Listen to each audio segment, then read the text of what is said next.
What is going on, everybody? Welcome back to another Dragon Ball Super card game unboxing video. In a way, I wanted to kind of unbox this deck and review it. This is one of the newer sets that launched with Crossworlds. This is set 3 starter deck for Dragon Ball Super card game called Dark Invasion. Now, of course, the leader for this deck is SS3 Bardock / Masked SAIYAN. This is actually a very meta, very good leader when it comes to the current format for the game. Of course, you do have a deck list back here, but I'm not going to really go over that too much on the back of the box anyway. Let's go ahead and pop this open. Now, I constantly get, where can you get these cards at? You can get them on stuff like Troll and Toad, TCGplayer.com. You can get them on Amazon, eBay, things of that nature. But we're going to do a 3-part unboxing. We're going to unbox this video, or in this video, we're going to unbox this deck, excuse me. We're also going to come back and unbox the SS3 deck, or SS Goku GT deck, basically, that features a new SS3 starter deck exclusive card. And we're also going to unbox the Awakening, the original Super Saiyan Blue starter deck.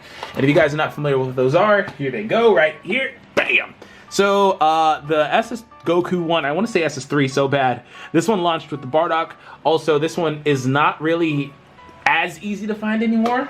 You can find it, it's just going to be a little bit harder because that one's actually the original starter deck and it's been out for quite some time now.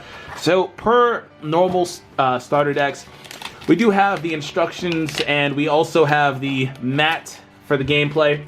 So keep that in mind, but really, we're only really here for the cards in the actual wrapping for the deck. So let's go ahead and I'll give you guys a breakdown on the deck. And first and foremost, I think this is probably the best deck for new players. Aside from the blue deck, the original deck, this one's a really good deck. If you're comparing between this one and the Goku deck, the GT deck that just came out with this one as well.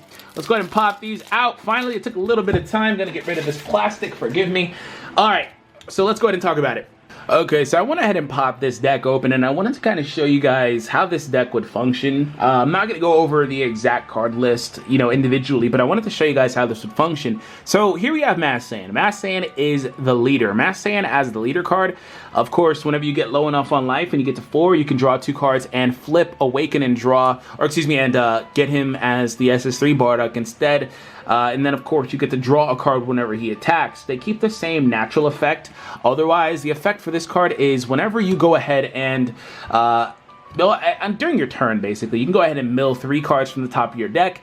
And if you get a black card, he gets the critical ability. If you get any other card, he gets 5,000 more attack. Of course, those do stack. If you mill 3 cards and you drop a black and a red or whatever, he'll get both of those. So that is one of the best cards in the game as far as like leaders go right now. Masked SAIYAN is one of the most impactful leaders in the meta because crit is such an amazing ability. Now, some of the other cards that are implemented in this deck are the Killer Sword Trunks combo. Now, this is a combo that allows you to go ahead and get 1 card from your warp and play it on the field. Of course, this card is really good as well because you can actually Xeno Evolve, meaning you can evolve on top of another Xeno Trunks, which we will talk about in a moment, and actually put this card in active mode. And he's also a threat because he's a 20k double strike, and he allows you to swarm the field as well. So when a card evolves into this card, choose up to 1 battle card in your warp with energy cost of 3 or less and play it. So that actually applies to a lot of cards in this deck, such as, most notably, my main target would probably wind up being Energy Power Gotenks.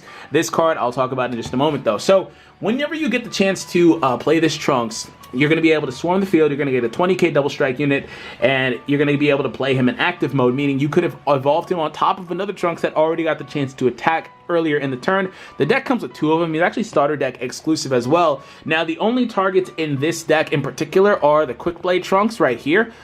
He is from the new set and available in the starter deck exclusive. So Quick Blade Trunks, he doesn't really do much. He's able to be played with Overwhelm, so you can go ahead and remove 2 cards from your drop area, basically from play, to equate it to Yu-Gi-Oh terms, and play him without an energy cost. So that is awesome. Of course, there is still the drawback on Overwhelm, meaning that when you do that, the card does leave. So that comes with a few of them in the deck, 4 actually, so a full play set. The only other target, evolve target for that Killer Sword Trunks is Unrelenting Assault Trunks. Now this card is good because whenever you play it using Overwhelm, he has an Overwhelm of 3. You need at least 3 cards in your graveyard or drop area and remove them from play again using the Overwhelm ability, the new ability in the game, the new mechanic.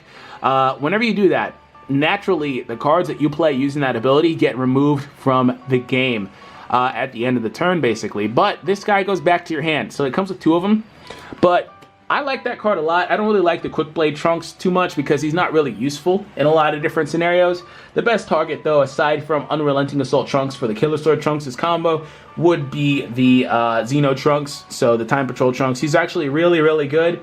The one that is from the Hero Villain expansion set. I might have a copy on the side here somewhere that I want to show you guys. Here we go. This card right here, he's not a part of this starter deck, unfortunately, but he is a very, very good card. Allows you to go ahead and manipulate the top 2 cards in your deck, basically. You get to add 1 card to your hand and then put the other one on the top or the bottom of your deck. Now, again, continuing with that theme of critical hitting, we have a card called Energy Power Gotenks. Now, this card is really good. He doesn't actually critical hit, but when he attacks the leader, your enemy is forced to discard 1 card from their hand. And that is in line with the crit mechanic in that it controls your opponent's card advantage, right? It keeps you with a steady advantage of cards because your opponent is forced to discard cards to either defend themselves from attacks or just simply because they can't defend themselves from attacks. So the deck actually comes with 4 of them, so a full play set. So between that and the Masked Saiyan leader, you'll be very, very well off. Now, one thing about the Masked Saiyan deck is a lot of times the leader is the only one that's really, really attacking. So this deck in particular, this starter deck in particular that we're reviewing in this one does implement a bit more board presence, you know, in that it plays more cards than Masked Saiyan naturally would play with in a more like aggro-centric deck. Because the whole green engine, unless you're running like Kaba, Khalifa, and Kale, isn't super good, but it's okay. Anyways, we do have 4 copies of the Supreme Kai of Time here. This is the super combo. So super combos, every deck needs 4 of them. If you didn't know, now you know. It also comes with 4 negates. So we have Time's Judgment, 4 of those. Basically, that card allows you to stop an attack. Now, here's a little separate package that's in here. We have 4 copies of this Toa card. This Toa allows the deck to search out from the top 7 cards in the deck and add a Mira or a Toa or a Masked Saiyan to your hand. So you can play one of these as a 1-drop, you know, and play another one. Or get another one, excuse me, for the next turn if you would like to. It allows you to just deck thin pretty much. It's good for that. Aside from that, we do have 2 copies of this Masked Saiyan. This card can attack battle cards that are in active mode, which is a cool ability that cards like Jiren have, and it allows you to continue to put pressure on the opponent because naturally you wouldn't expect for your cards to be, you know, under attack if they're in active mode, because in most cases they can't be. So this card allows you to put pressure on the opponent in a different way, although I wouldn't say he's particularly necessary for this deck type for Masked Saiyan as a leader. But aside from that, he is still, again, searchable with the Toa. And then we also have Power or a Mira. So Mira is different. Here we go. He's another pressure card. He gets played with Overwhelm as well, whereas the Masked Saiyan actually doesn't get played with Overwhelm. He gets played through natural energy. But being a black card, he's basically neutral typing, meaning he doesn't need any other specific color typing. So what happens with Power or a Mira is when you have 3 or more cards in your warp, the card gains 5,000 power. If you have 5 or more cards in your warp, he gains an additional 5,000 power. So that, on top of that, makes him a 25k, basically. Non-double strike, unfortunately. I mean, you can use cards like the Red Champa if you would like to, but otherwise, still 25k to deal with. It's very, very hard to deal with in that scenario, so a lot of times the opponent might just wind up taking the hit. And then we have 2 Dark Plots. So Dark Plot is an extra card. It's not 100% necessary, but it's cool for swarming the board as well. Anyways, choose up to 1 battle card in your warp with an energy card of 4 or less and play it. If you use this skill to play a battle card with Overwhelm, choose up to 3 of your energy and switch them to active mode. So you get to choose one of your cards, play it, and if you actually use it on a card with Overwhelm, then you get to restand your energy, which means you can use that energy to play another card. So again, good at swarming the board. Now the rest of the deck is actually all green cards, and a lot of them are kind of just vanilla cards that are not necessary. We have 4 copies of this Vegeta. Again, vanilla Vegeta, in that he has no effect. He's just a standard card. I guess you could play him if you want to. 15k is still a threat, I guess, but he's not necessary in any way, shape, or form. A lot of times, if I were playing this deck, he's just green energy for me. That's it. On top of that, we have the 4 new Gokus. This card is new to the new set, Crossworlds. So this Goku is a dual attacker, and when you play him, he is able to destroy a card on the field. Basically fits in with that green theme, you know, from the Gohans to the Kales and stuff like that. So a good card nonetheless, but 5 energy cost, but 3 of them being green, that's probably too restrictive. Like, I don't see this card getting much competitive play whatsoever. Now here we have an interesting little double 4-card package. We have 4 of these new Trunkses. So this Trunks is actually a blocker with barrier, the new mechanic. So blocker allows him, if you're not familiar with the card game, of course, allows him to basically absorb a hit or block a hit, as the the effect would imply, on another target or leader or whatever. So you can just tap him and then get rid of him instead. Also, barrier protects him from abilities like this Goku would have. If you were to play this Goku, or the opponent would play this Goku, they couldn't technically target and destroy this Trunks. So that's pretty cool.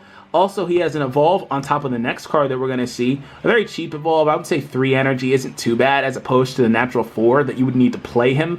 Could be better, but it's not that bad. Also, whenever you do go ahead and evolve, you can draw a card. So not that great, but not a bad card, right? Not a bad card. It helps you with card advantage, and it also is a blocker.